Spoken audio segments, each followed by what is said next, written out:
Les dirigeants de 46 pays européens se sont réunis près d'Oxford, en Angleterre, pour discuter de questions importantes touchant à la sécurité et à la stabilité du continent.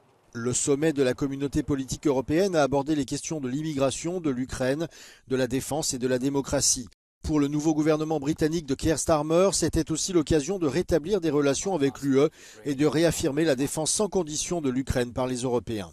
A very important commitment made again today, including supporting their energy needs ahead of winter, so getting ahead of this winter, and cracking down on the ships that are helping Russia to evade sanctions. Now, we need to be clear, Ukraine is fighting not just for the Ukrainian people, though of course it is, but for the European people, for freedom, democracy and the rule of law. And our security therefore starts in Ukraine.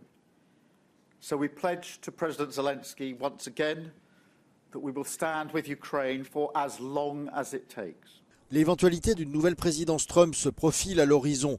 Ce dernier entretient déjà de mauvaises relations avec le président ukrainien Zelensky, qu'il a tenté de faire chanter en 2019 en menaçant de lui retirer son aide militaire. Pour le Premier ministre irlandais Simon Harris, l'issue de la présidentielle américaine est certes importante, mais ne doit pas tout conditionner. I think it's really important that the European Union and the European family prepares to stand by Ukraine for however long it takes, regardless of what else happens in the rest of the world. Like our support for Ukraine is not conditional on the outcome of an election in another part of the world. Our European values remain the same and consistent regardless of what any other country decides to do, and it's not for me to cut across that process.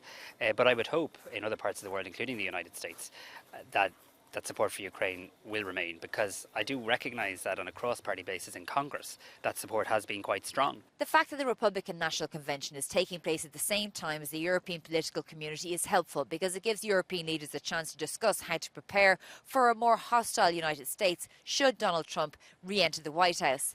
And some of the issues on discussion, migration, defence, Ukraine, democracy, are shared issues with the United States. However, there's a tacit acknowledgement, at least from some leaders, that depending on who wins the election will really determine how these issues are resolved.